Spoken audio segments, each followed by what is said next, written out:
I can start. Okay. Good morning to everybody. Today is a pleasure for me to introduce you Andrea Rossi from the Thüringer Landessternwarte Tautenburg, and he's visiting us thanks to Azione Integrata between our institute and, of course, this institute that is in Germany. And Andrea got his master in Trieste, and then he moved to Germany when he took where he took his PhD. Like 6 months ago. Now he has a short postdoc position at the Thüringer Landessternwarte. Today he will speak about dark burst and the fact that can be used as a tool to investigate galaxy and their star-forming region. Thanks, Patrizia. Thanks, everybody, to be here. Thanks for giving me the opportunity to speak in this institute. So, as Patrizia said, I will speak about gamma-ray burst as a tool to unveil obscure star-forming galaxies. Motivation of this talk are the following. Gamma-ray bursts are phenomena visible from X-rays to gamma rays, the gamma-ray burst itself, down to optical and near-infrared bands, or even radio. The progenitor of a class of gamma-ray bursts, the long gamma-ray bursts, are massive stars, and this link to a connection with star-forming galaxies. Now, given that the fact that the gamma-ray bursts are detected in gamma rays and X-rays, this gives the opportunity to locate host galaxies regardless of their optical luminosity. And this also gives the opportunity, once these galaxies are located, to study this galaxy with the appropriate facilities. Now, the contents, I will first give a brief introduction to gamma-ray bursts, then I will speak about their host galaxies. I will introduce to dark gamma-ray bursts, and then I will speak about our search for the host galaxies of dark gamma-ray bursts. GRBs in brief. Now, what are gamma-ray bursts? Gamma-ray bursts are brief flashes of X-rays and gamma-ray radiation. They were first detected in 1967, thanks to military American satellites VELA. The first gamma-ray burst is 670702. Now I note that here gamma-ray burst is named after the day where they appeared. So this is the gamma-ray burst of the 2nd of July, 1967.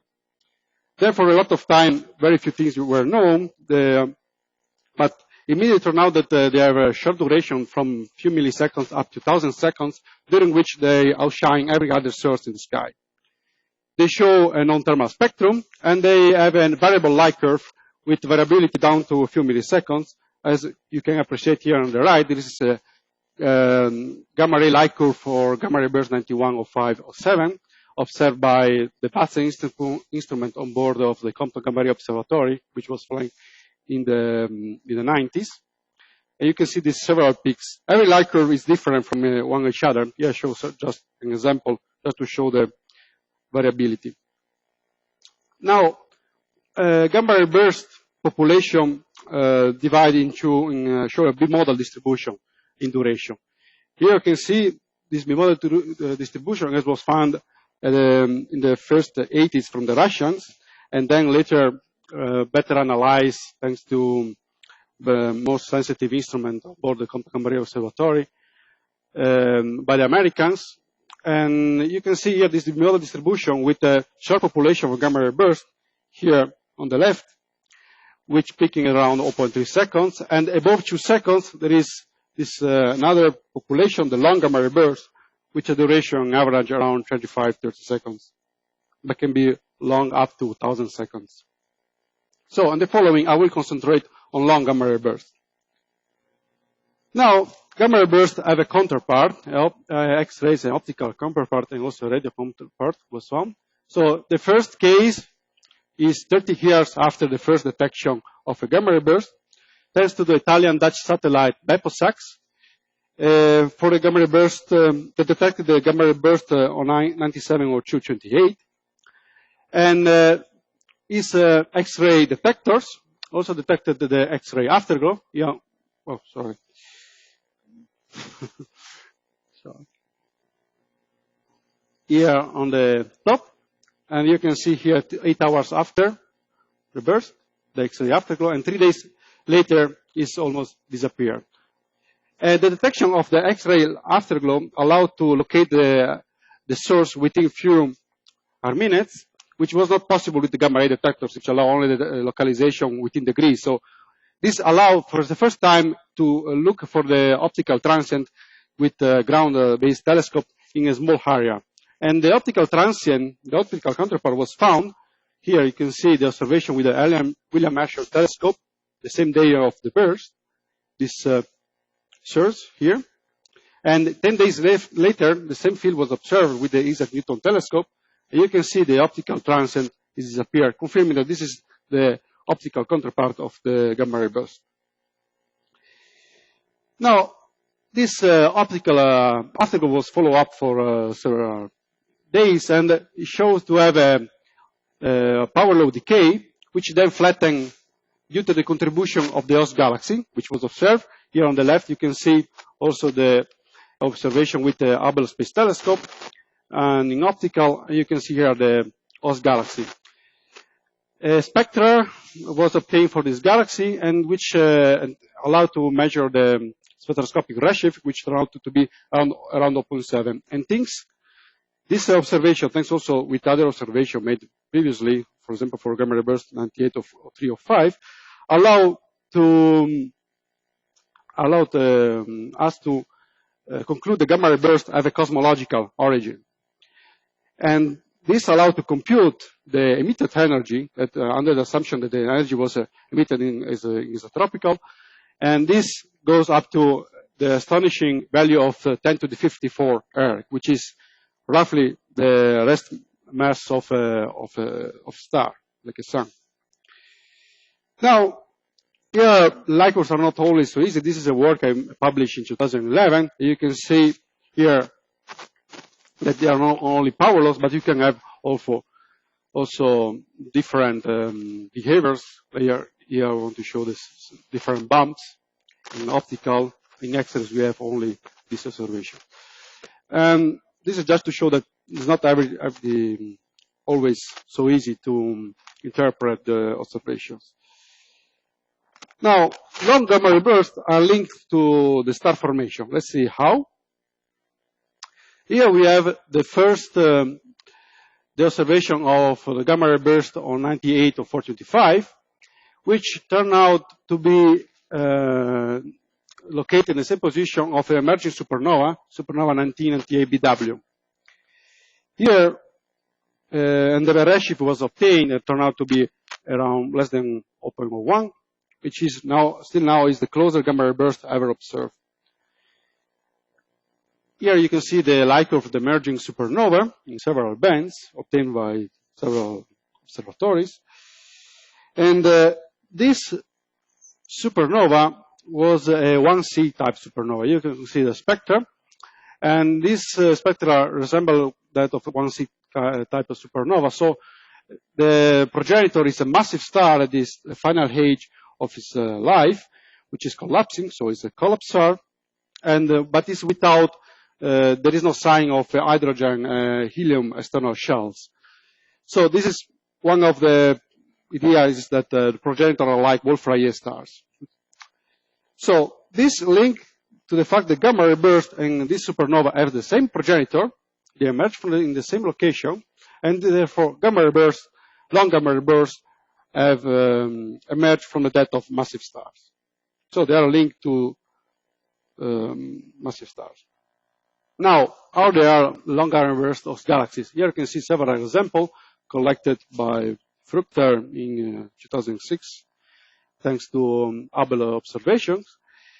You can see the galaxies can be compact, very compact, or spiral, or anyway irregular, or showing some interaction with some other, maybe are dynamically bound with the other galaxies, or in general regular and not very large. So another thing is that these galaxies show to be, from the surface, turn out these galaxies are subluminous and blue. Here you can see this plot I will show also later. Here you have on the left the R minus K color in IB magnitudes versus the redshift. This is a work published from Savalle in 2009.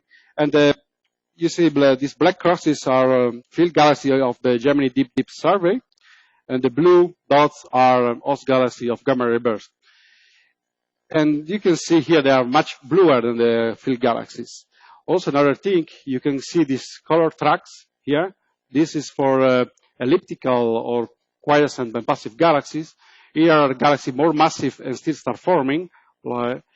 And here for irregular galaxies, and here on the bottom for starburst galaxies. So also the color of gamma ray burst resemble those of star-forming galaxies. Another thing, also spectroscopic observation confirmed that there are star-forming galaxies. Here is for the host galaxies of gamma ray burst 03, 0329, which was also observed to be linked to a supernova, 1C type supernova. And here you can see these strong emission lines from H alpha, O3, O2, also H beta. And this also allows to detection of those galaxies in scale, also allow to obtain the redshift of the gamma ray burst. So, which are the results from these surveys? First, I have to say that these surveys always need some information or before to obtain the observation for the host. So you need to locate your afterglow, and for this you need optical or X-rays detection. Then to get information of the host galaxy, you need information more than one filtering. Usually these surveys are done in optical. So more than one optical filter for observations.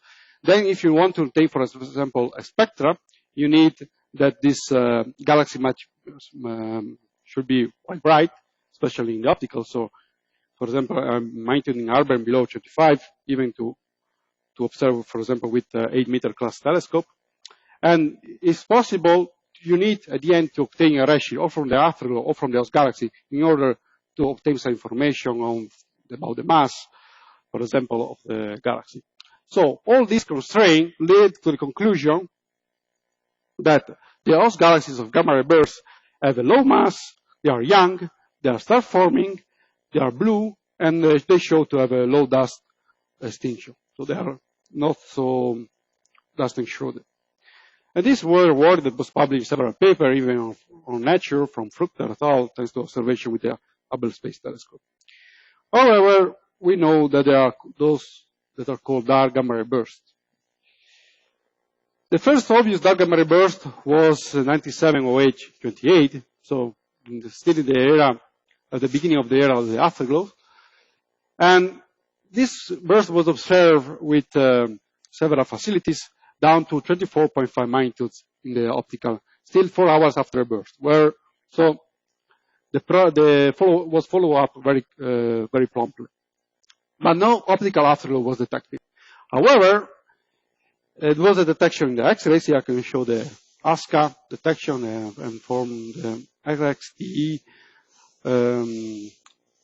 satellite. But this allowed to locate the X-ray counterpart only within a few minutes. It was not enough to locate the host galaxy. Fortunately, there was a radio flare observed by several observatories, which allowed to give a precise position down to a second. And this allowed to identify the host galaxy and to measure the redshift, which turned out to be around 1. Now, for this burst was known, therefore, the X-ray counterpart, the radio counterpart, and applied standard theory, which predicted the counterpart is emitting synchrotron emission with power law between radio and optical. This allowed also to estimate what was the optical light was emitted by this source. And it turned out that the optical counterpart should have been observed with this upper limit, but nothing appears. So, and this push the idea there was dust in the rest frame of the object within the host galaxy, with the extinction on the line on side up to 4 magnitudes. And this was also confirmed by the fact that the host galaxy showed to have some dust. So it was not like the other galaxies which do not be so much dust showed with extinction, global extinction below 0.1, 0.2 usually. So dark gamma ray bursts, however, are not few. they are all long gamma ray bursts, and 1/3 or even more of all the gamma ray bursts with the X-ray counterpart are dark. They have no optical near-infrared afterglow detected. There are several definitions of empirical definition of dark gamma ray bursts. This is the first one that was given by Tsiolkovsky for the case of the first dark gamma ray burst. He says that a good way to recognize dark gamma ray burst was that no optical afterglow was detected down to 23 magnitude at 2 days after the event. So this is one. Another one is a physical definition of dark gamma ray burst. So as I said, there is a standard here which explains the emission of gamma ray burst as a synchronous geometry. So it's possible from the X-rays to estimate which is the optical afterglow, which is optical flux that is expected.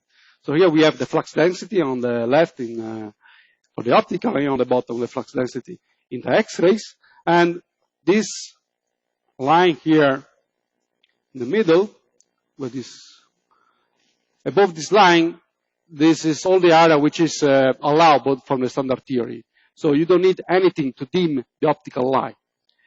Here in this gray area is the area, the region occupied by dark gamma ray bursts. So you need something that intervenes to dim the optical light in order to explain why you don't see, or this dark gamma ray burst is not so bright in optical as expected. This is a work was done by Jacobson in 2004. So, which are the reasons for dark gamma ray burst? As I said, this dust absorption here, I want to show just the effect of the dust absorption. This is a typical spectral energy distribution for the afterglow for gamma ray burst. Here you have the observed energy and the flux density. Here on the right we have the X-ray observation from the SWIFT satellite with this XRT X-ray detector. And here on the left you have the detection of the afterglow in the optical. So in this case the afterglow was detected, but was fainter than what was expected by the X-rays. And here you can see this is made by observed with ground, which is able to observe simultaneously in 7 band from the optical to the infrared. So here you have G, R, I, Z, J, H, and K. A standard theory was applied, which is also predicted there can be a typical break in between X-rays and optical, but it was fainter than what was expected. This was explained by dust intervening on the line of sight in the rest frame of the burst.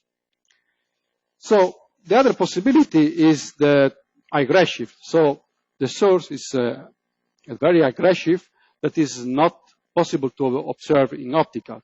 So here is the case of GRB 080913b. Here I was on La Silla operating the ground instrument, and that was when this burst was triggered the instrument, and immediately promptly we observed, and we pointed ground, and I didn't see that, I didn't detect anything in the optical, in G, in R, in I, but in Z band there was something faint, and this source was very bright in infrared. You can see here at the top, this is zoom in. So immediately we fit a normal power law with the intervening Lyman dropout component, and we found a redshift of around 6.4, which was later confirmed spectroscopically to be around 6.7. At the time, this was the most far away object ever observed, and spectroscopically confirmed. Now it's just the third. The record is around 8.2. And so you can see here that if someone follow-ups this object in R-band, as usually all the follow-up programs are in R-band, except for in the case for ground or a few other very small telescope, you don't see anything. Here is roughly R-band, you will not detect anything. So also a redshift can be one explanation for the dark gamma ray burst. However, collecting a lot of observation with the ground, with a large sample, Our group, led by the PI, Jochen Greiner, from Max Planck in Garching, published the results of a big sample and showed that dark gamma bursts are in average dark because of dust intervening on the line of sight, with the help of the moderate redshift, which is redshifting the effect of the dust absorption.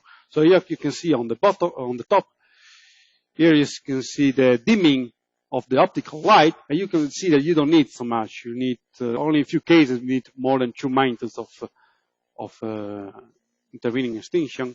These red lines is the evolution of the rest frame absorption here together with the redshift. So up to here in this case, this is a record 1.5. And here on the bottom, you can see the distribution of the extinction in the rest frame of the afterglow. So up to 1 magnitude of extinction.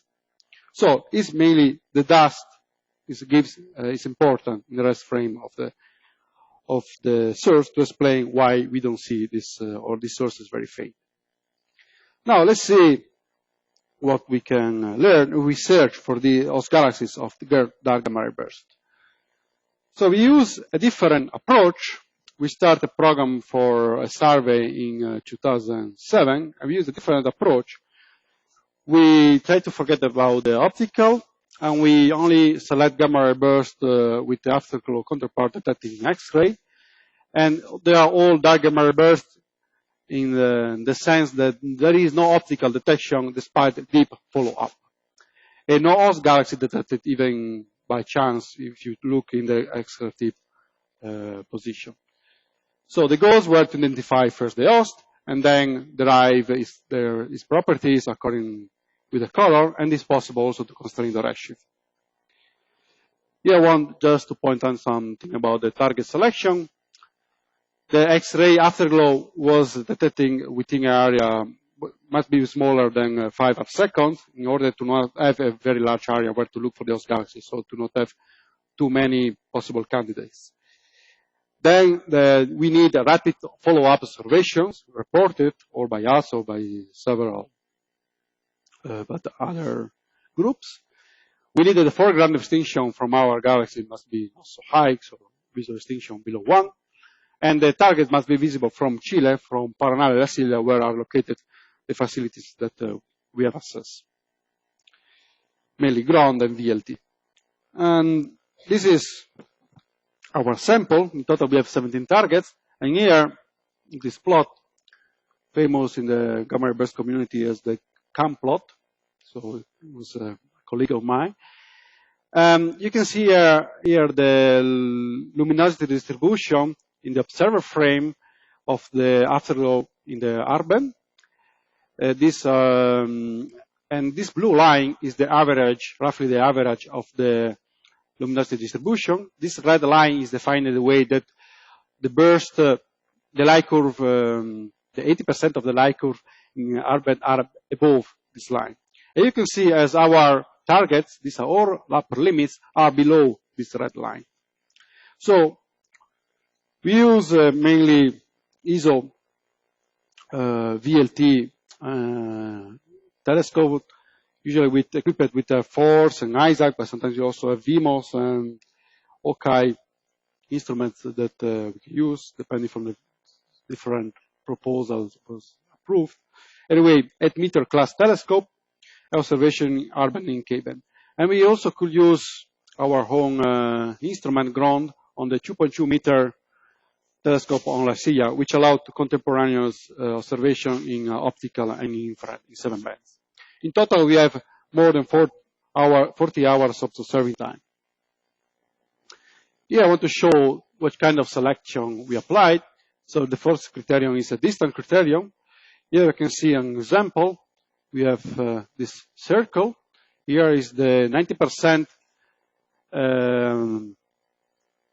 area. It has 90% of a circle. So within this area, you have the possibility that a 90% X-ray counterpart was located there. And here, this second circle is then almost the 99%. So this is inner circle is 1.5 6 sigma. This is roughly 3 sigma of the X-ray localization. So we study all the sources within these two circles, and sometimes also outstanding very bright sources just outside this this area.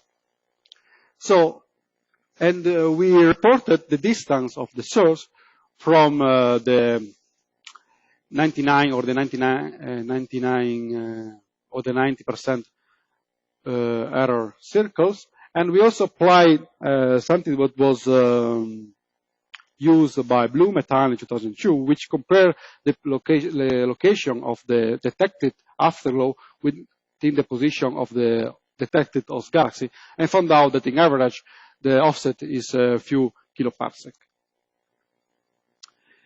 So here on the right, we show also another criterion, a statistical criterion. We count the number of galaxies within the area. So the counts of galaxies within an area are known in the literature, for example, from Ogg et al. In 1997. Here you can see the number counts of galaxies with a given magnitude within 1 degree. So we scale this to the area of the X-ray localization, and in this way we know how many galaxies we expect just to find there just by chance. So if our source show a very high probability that to be found within an area, this means that it's probably there just by chance. So it can be unlikely that this is the host galaxy of the gamma ray burst. But this probability is very low. This is a hint that this is probably just the host galaxy, really the host galaxy of the gamma ray burst. Here I want to show another criterion. This is a picture I showed above. Here I want just to point out that this region here is occupied by what are called extremely red objects. These are galaxies found usually at a redshift above 0.5, and they are very red. They are just selected because they are very red. There are two populations, main population for this galaxy. Was pointed out by several studies, for example, Elston in 1982. And one population is quiescent or passive galaxies like local elliptical galaxies, which are just red because all the emission comes from the infrared. Practically all the emission comes from the infrared. And then you can also have star-forming galaxies, massive star-forming galaxies, which are dust enshrouded. So they are red because of the global dust of the host galaxy. So since gamma ray bursts are linked to the star formation, if we find a galaxy which is a hero, extremely red object, therefore this is most likely a star-forming galaxies, dust enshrouded. Another criterion is to check the morphology of the source. Here on the arm, on the left, you have observation with the VLT in the R-band. You can see this source F is quite faint in the optical and is close to the source B. In the K-band, this is the Isaac observation. This is really bright. It's really a dot. And you can here think that the source F and B are like dynamically bound. So you can derive some hint that there is some interaction with this galaxy.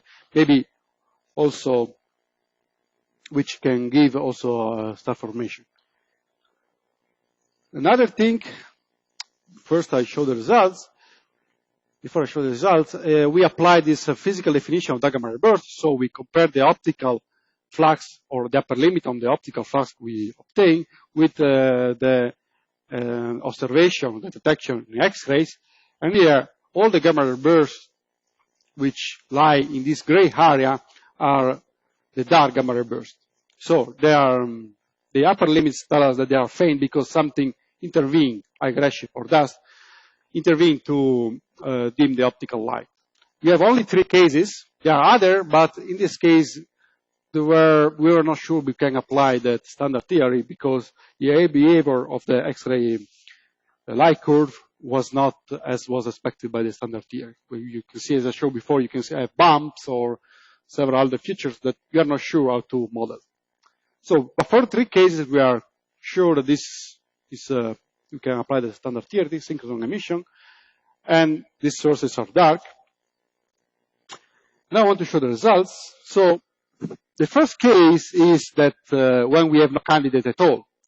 So this is an example. We have two cases like this. This is a case of 082727A, which means that this is the first, the A is the, because this was the first gamma ray burst of the day. So we have no candidates within the two circles, so within the 99% extraterrestrial circle. There is only one source, quite bright here, but turned out to be too far away for any reasonable redshift. We are observing R-band down to 26 magnitude, and this leads to the conclusion that most probably this is was dark because of high redshift, because we don't find even Earth's galaxy down to also to both optical and infrared observation, very deep observation. And so this is most probably a Lyman dropout candidate. So a redshift, maybe a redshift higher than 4.5. Here another case where we have a single clear candidate. Here this object A, which is the host galaxy of the gamma ray burst 080218b, is the only source, very clear source within the Celestino circle, and is all the criteria tells us this is most probably the host galaxy, the distance criteria, and also the probability criteria, because the probability that this galaxy is there just by chance, it's just a field galaxy, is around 10%. Actually, it's 0.08%. So this is a reasonable host galaxy. Then we have the unlikely case where we have more than one candidate. This is a picture I showed already. Here we have 3 objects. So it seems that we cannot draw any conclusion of which is the host galaxy. However, we can apply we can look for a color, and we find that the object F here is very red. Is R-K color in a B magnitude is around 3.5, so Vega is more than 5 magnitudes. And the probability to find a object like this, we think this area is less than 10%. So in this case, we compare with number counts of extremely red objects, not all kinds of galaxies. And we find the probability to find an object like there just by chance within an area is very low. So this suggests that this object is the host galaxy of this gamma ray burst. And in general, we found safe cases like this. So 7 extremely red objects, which is probably the host galaxy of the gamma ray burst. Now, I want to show another thing. 3 of these extremely red objects are the host galaxy of dark gamma ray burst. So one of the 3, all the 3 that I showed before that are known by the theory that something need to be intervened to dim the optical light or dust or redshift are hosted in extremely red objects.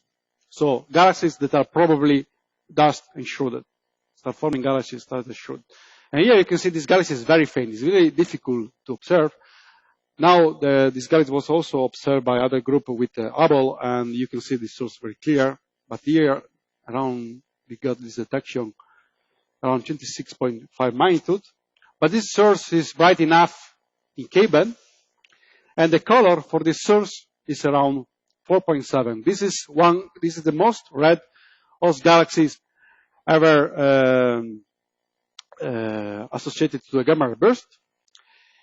And this in this case also has that this galaxy was observed with Chandra, which allow a localization of the afterglow. So the afterglow was observed with Chandra, which allowed a localization within 0.6 arc seconds. So almost the size of this cross here.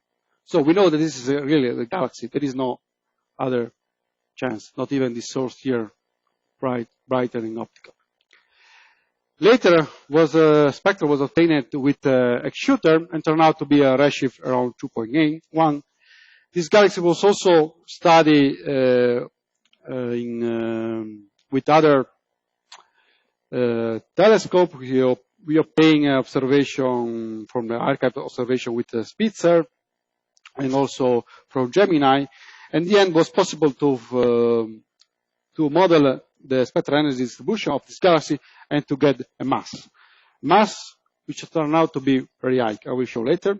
Here I want to show that when it's not possible to obtain information on the host itself, if you see that the two sources like F and B are maybe connected, maybe interacting or dynamically bound, here we assume that the source B and F are the same redshift, so we obtain the spectral energy distribution in optical thanks to ground observation for object B, and we found here on the right this is the spectral energy distribution fitted with a template galaxy using Hyper-Z. We found this break here, which is the Balmer break, and this tells us that this source is the redshift roughly at 1.8. So we assume that also object F is the same redshift. Altogether, as I said, we found 7 EROS hosting a gamma ray burst. And here I want to show this the position of JB08207, the most for that gamma ray burst at all.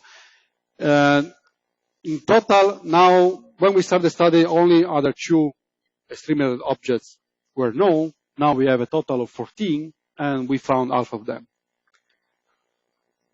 So we will give a big improvement to this study. So here I want to show the galaxy for which the redshift and the mass known, the stellar mass modeled with spectral energy distribution SED fitting, using, for example, Hyper-Z. And here you have the orange one is 08207, which is probably the most massive host galaxy ever observed, with a mass close to 10 to the 12 solar masses. This is just the stellar mass. And here I just want to mention that we also, comparing our observation with observation of the day of the burst, we show that one of our sources actually had the afterglow. It was detected the same day of the burst. This is the case of 7517. The afterglow was detected, but at the time the people was not sure because they didn't observe again, or no observation were reported. So we observed again 1 year later, and we found that here where is the position of this cross. Here is the location of a source that was detected 1 year before. Now it's disappeared. So this was the afterglow of the gamma ray burst. We check if this object A can be the host galaxy, but turn out that the distance is too high compared to study other studies. It's above 20-30 kiloparsec. So it's too high to what is found for other gamma ray bursts. Now conclusions. So this is really fit slide, but I want to just mention some things. Here we observe 17 targets. We have identified one afterglow. For all the other 16, we found that a host galaxy candidate with a chance probability that this is just a galaxy there by chance less than 10%. So these are very likely the host galaxy of the gamma ray burst. We have 2 clear cases where there is no host detected. So these are probably high redshift candidates, a redshift higher than 4.5. We have also 3 extremely red objects which are we have with no detection in the R-band, but very bright in K-band. So it might also be that they are not simply dust enshrouded, but this galaxy can also, there's also a possibility that they are at high redshift. And there is one galaxy with a host galaxy that is probably not the host because the probability that is there is just is 30%, is quite high, just by chance. So anyway, for all the dark gamma ray bursts, confirmed dark gamma ray bursts, we found that their host galaxy is extremely red object, and in total we have 7 extremely red object host galaxy, and we double the number of this host galaxy class.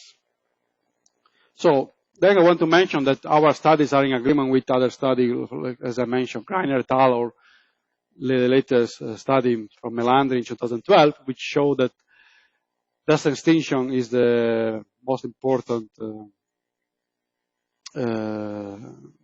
explanation for dark gamma ray bursts.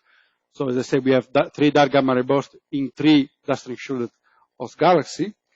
we saw at least 20% or maybe up to 100% if can be dust enshrouded, and only two very clear cases where there is no source, so this can be high redshift, so less than 30%.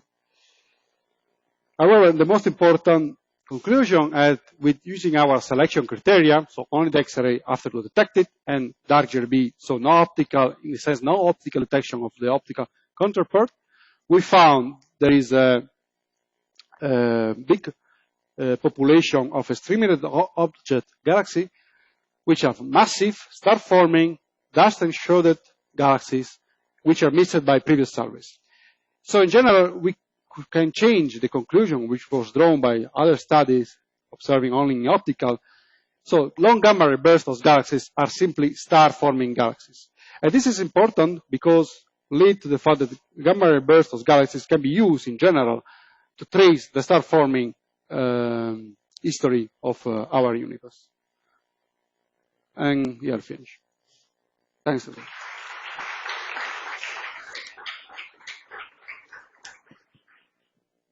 Thank you, Andrea, for this nice talk. Thank So time for questions. Yes.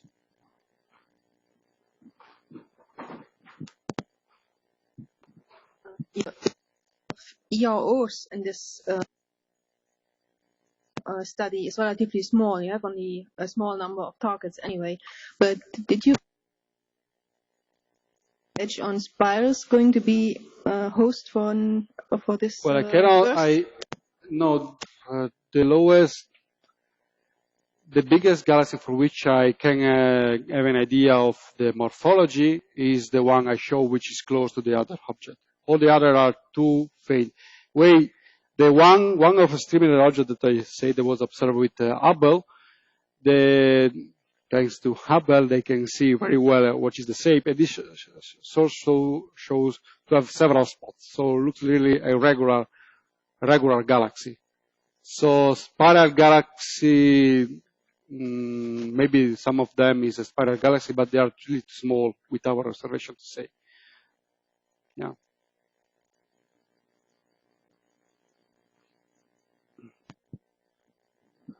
More questions?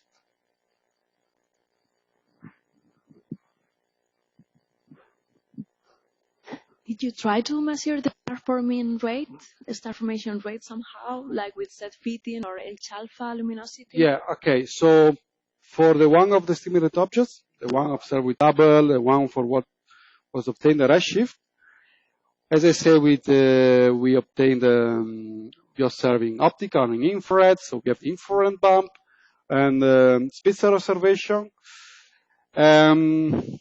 So we have several observations. This galaxy was modeled using several software. I tried to use LEFAR. We published a paper using Gresil and Dusty. And the star forming rate turned out to be around between 40 and more than 100 solar masses per year. Someone observed also in some millimeter or radio, no, I don't remember. In radio, and it gives a very tentative detection that says that it can be up to 800 solar masses per year. The problem is that you have to understand what is exactly the dust content of this galaxy, and if this galaxy has a strange morphology, or the dust may be patchy, so it's possible that you don't have the dust exactly in the right place to dim the optical line in the same place. And what about measuring the dust extinction with the H-alpha, H-beta radio, or if you don't have a spectrum? They observe with a shooter. You have to think that this galaxy is a redshift 2, so you need H-alpha is in the infrared, and H-beta too. So, but this was observed with a shooter, and they just report the redshift and the fact obtained with the. They only have H-alpha and O3 line, so you don't have Balmer absorption. You can see from the Balmer lines, so you cannot conclude what is exactly the only one is from the CD fitting, which turned out is possible to be around 4 magnitudes in AV. around 490s. So, I have also a question. You mentioned about the radio counterparts. So do you check? There is only this source was maybe detected. The detection is quite tentative. Now we carry on. Well, I wanted to show something. I can show this. This is the, this is the spectrum I was speaking about, A2207. You can see here, this is the O3 line with the shooter. This is H alpha. It's very faint. And about the radio, well, we are starting to observing submillimeter. We're observing with Herschel, not this galaxy, but other from other samples also. And this Herschel allowed to fit this the bump here due to the dust emission. And we are running several programs also to observe with ALMA and also with APEX and other radio observatory, but this has to be done in the future. The only one that will be published in the future, for which I know there is a radio detector or of I think I'm confused with another. No, sorry. No, this has to be done in the future. This galaxy is very faint, you have to think. So we first prefer to go by step, start from the lower wavelengths. Now we are around the Herschel. But this already tells us that these galaxies are a bit strange because the color of this galaxy resembles those of the colors SMG galaxy, so sub-millimeter galaxy, which have usually a really large star formation, hundreds of solar masses per year. But this Herschel's observation tells us that the dust is not so high as expected for this galaxy. It's not so, maybe not eaten so much still. But this will be published in the future. This still needs to be analyzed. There are several interesting cases. However, we found that just compared with the dust content and the stellar mass content, it's possible some of this galaxy is a sub-millimeter galaxy.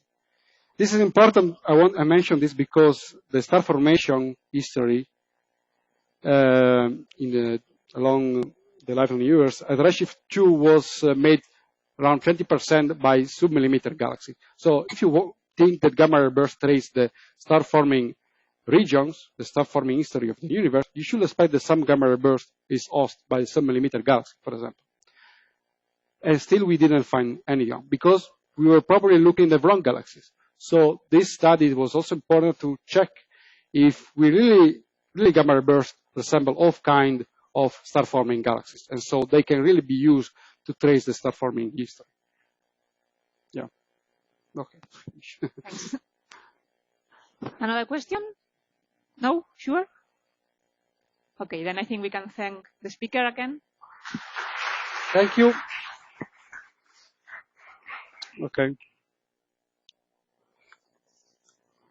¿Va bene? Bien.